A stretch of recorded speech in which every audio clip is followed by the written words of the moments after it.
반사회적 행동과 극단적인 자기중심성, 낮은 행동 통제력 등을 가지고 있는 사이코패스. 사이코패스는 검사를 통해 진단받게 되는데요. 오늘 소개할 이야기는 사이코패스 성향 테스트에서 40점 만점에 32점을 받은 미국 최초의 여성 연쇄살인마 아일린 워너스에 대한 이야기입니다. 1956년 2월 29일 미시간주 로체스터의 작은 도시에서 태어난 아일린 워너스. 아일린의 어머니 다이앤 워너스는 핀란드계 미국인이며 1954년에 14세의 나이로 레오 피트먼과 결혼했는데요. 아일린의 아버지인 레오 피트먼은 정신분열증 환자였으며 아동 성범죄를 저질러 감옥에서 자살했고, 아일린의 어머니는 그런 레오와 이혼을 하게 됩니다. 그렇게 1960년 어린 나이였던 다이앤은 아들 키스와 딸 아일린을 더 이상 감당하지 못했고, 결국 아일린은 외할아버지와 외할머니에게 맡겨지게 됩니다. 하지만 외할아버지는 지독한 알코올 중독자에 성미가 급하여 아이들을 폭행하고 구타하는 일이 빈번했는데요. 게다가 아일린이 갓 10살을 넘었을 때부터 외할아버지와 사촌 오빠에게 성폭행까지 당하게 됩니다. 그렇게 1970년 수차례 성폭행을 당한 아일린은 14살이란 나이에 임신을 하게 되고 그 일로 인해 집에서 쫓겨나게 됩니다.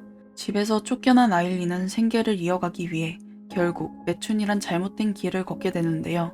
이렇게 청소년기를 엉망으로 보낸 아일린은 몇 년 후 플로리다로 떠나게 됩니다. 그리고 그곳에서 술과 마약에 빠지게 됩니다. 1976년 오빠가 식도암으로 사망한 후 보험금 1만 달러를 받았지만 금세 탕진하고, 같은 해 안정감과 사랑에 절박했던 아일린은 요트클럽의 회장이었던 70세의 부유한 루이스 그레츠와 결혼하게 됩니다. 하지만 얼마 지나지 않아 아일린은 돈을 낭비하고 남편이 자신에게 돈을 주기를 거부할 때마다 지팡이로 그를 구타하기 시작했는데요. 또 그녀는 평소보다 자주 술집을 방문했으며 많은 술집 내 싸움에 휘말렸습니다.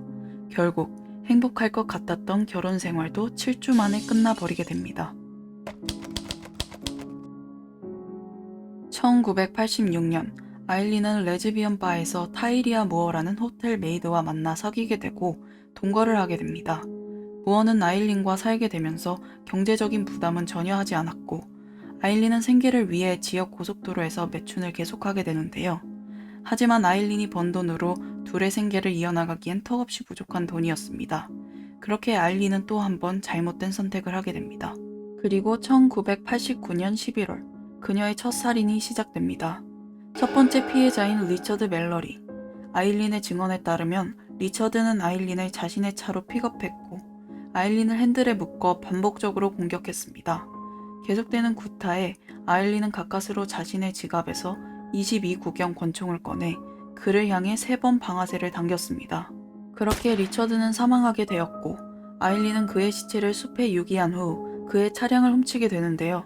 하지만 리처드를 살해한 것은 연쇄살인의 시작에 불과했습니다. 1990년 6월 6번의 총격을 받은 43세의 데이비드 스피어스의 시체가 발견되었으며, 일주 후에는 9번의 총격을 받은 40세의 찰스 카스케이든의 시체가 발견되었는데요. 그리고 그 다음 달 65세의 피터 심즈 소유의 차량이 문손잡이에 아일린의 피 묻은 지문이 남겨진 채로 발견되었습니다. 하지만 그의 시체는 발견되지 않았는데요.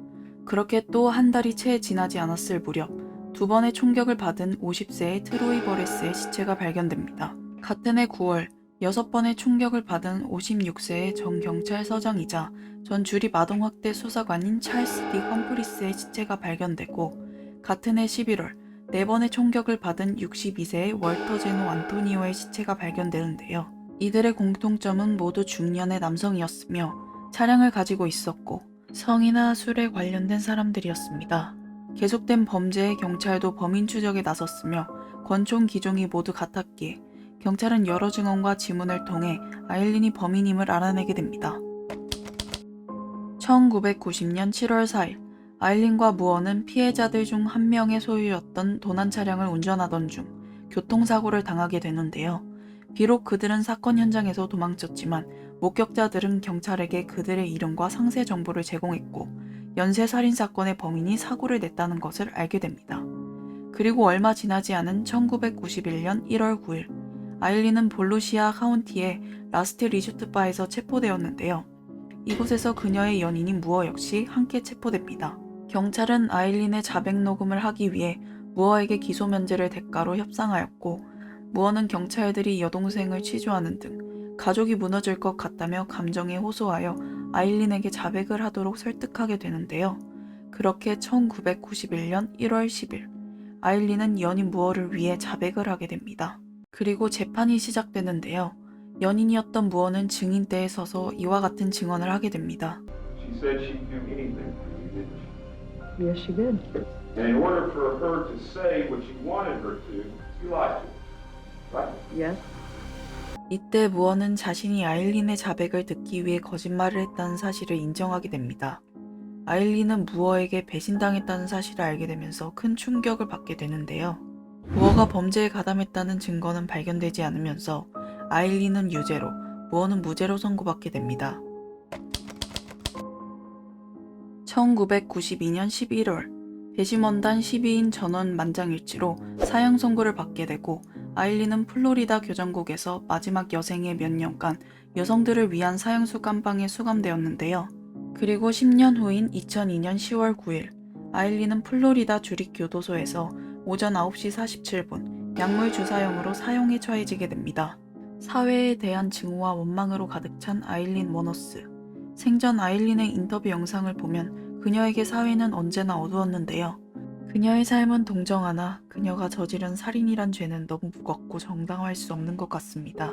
이상 호러 M이었습니다. 감사합니다.